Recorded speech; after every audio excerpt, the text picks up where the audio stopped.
কোন সন্ধিজা শব্দে যদি উ থাকে, ক বর্গের পঞ্চম বর্ণ উ তুলে দিয়ে আমরা ক দিব। যেমন দেখো পরাং মুখ উ আছে, তাহলে আমরা এই উটা তুলে দিয়ে আমরা দিব ক, তাহলে হয়ে গেল পরাং যোগ পরবর্তীতে যেটা আছে ময়সু আর ক খ, পরাং মুখ।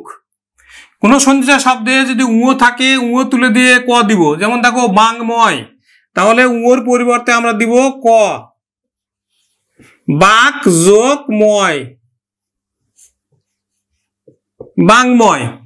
কোন সন্ধিজা শব্দে যদি উ থাকে তাহলে উ তুলে দিয়ে আমরা দিব ক। যেমন দিং মন্ডল, তাহলে উ তুলে দিয়ে ক দিব, তাহলে হলো আমার দিক যোগ মন্ডল, দিং মন্ডল। কোন সন্ধিজা শব্দে যদি উ থাকে তাহলে উ পরিবর্তে আমরা ক দিব। যেমন দেখো দিং নির্ণয়, তাহলে উটা তুলে দিয়ে আমরা ক দিব, দিক যোগ নির্ণয়, নির্ণয়।